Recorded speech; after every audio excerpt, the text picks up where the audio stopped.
Hello, thanks for watching my Module 3 water infiltration experiment. So I put a few pictures on here for my plan and my design. Before I would get started with my students, I would obviously walk them through some of the prior knowledge that they would need for this experiment. So I would discuss how infiltration is how water is naturally filtered by the earth.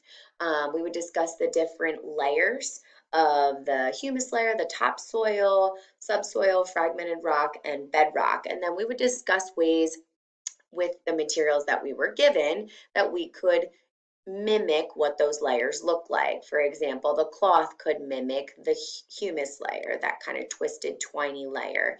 And the topsoil could be mimicked by the charcoal potentially.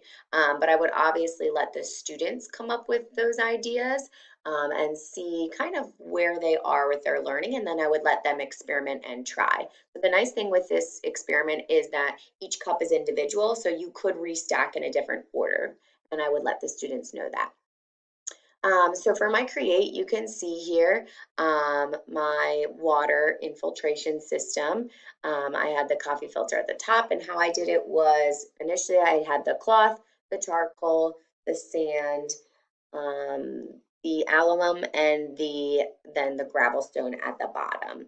And then you can see here, I'm pouring in that dirty water, and then in the next question and improve section, my water turned out pretty clear for the most part. I was really surprised in how this worked. Really pleased, and I could really see this in my classroom, being used in my classroom.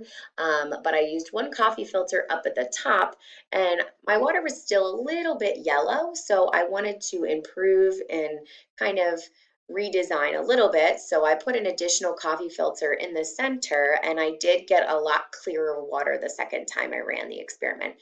So again, this would be what my students would go through, just trying to figure out what the best water infiltration system is and trying to create the clearest water possible.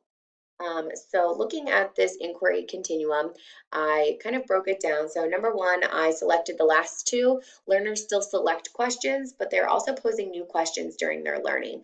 It's super hands-on. Kiddos are working in small groups, so I think it falls in that more on the learner self-directed side. Learners are given some data for number two, but they're also directed to collect certain data. So this is where I think it's really important that you do have to give some materials to the students and explain sort of the different layers, but they're also able to redesign and use different things like coffee filters. They could use one or two, rubber bands, using some of those materials that they come up with.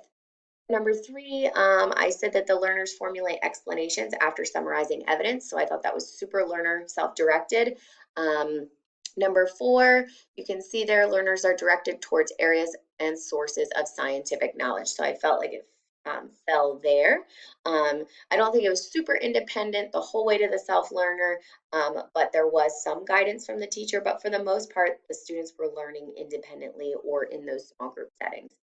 And then finally, the learners are coached, and then they're also given the opportunity to communicate and justify their explanations. So again, I thought the overall assessment of their learning was super learner self-directed, which was awesome to see.